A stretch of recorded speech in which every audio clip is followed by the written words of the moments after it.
a lot of stigma just to receiving any social service. Yeah. This idea that there's something wrong with someone because they have a need and because they need help. And it's really a very normal thing. All of us need help at some point in time. Sometimes we're able to get it from friends and family, and sometimes it takes a larger community effort. When it comes to students, I think a lot of times people get this idea that if students are coming in to receive services, it's because they've made bad decisions, and not because they have a legitimate need just the same as anyone else. And that is not something that we believe. We don't have any eligibility requirements here because we believe that people who have made the decision that they need our services are right, and that they do indeed require our services, and we're happy to provide those. We see a lot of our clients they're struggling. A lot of times there's just more going out in bills than there is coming in income. And especially for a student that's got tuition and books and loans and student housing and everything, it can be really expensive. There is a perception that, oh, mommy and daddy helps all those college students.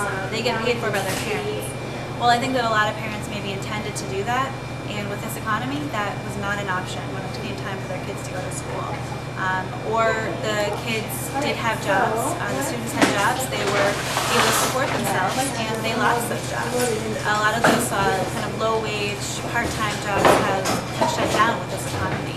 And so people that had resources before may not have so much now. We get our food from a variety of sources, so one of the biggest things is really the private donors, doing food drives, doing regular collections, all these different things. We have Thanksgiving in July in the summer.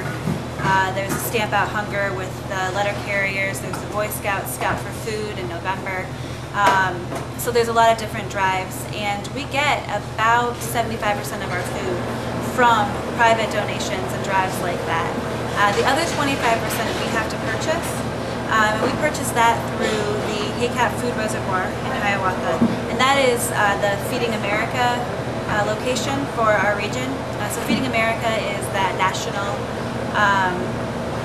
kind of food bank system, and the Hiawatha, the HACAP Food Reservoir, is where we get our food through that. Anything else that we have to purchase, we do through Hy-Vee, who's very generous to us, and through Aldi's and through some other partnerships that we develop. The funding comes from private donors, it comes from United Way, from the state, the county, and the federal government. So just through a variety of sources, we're able to put together that budget. Last year, I believe we spent about $70,000 on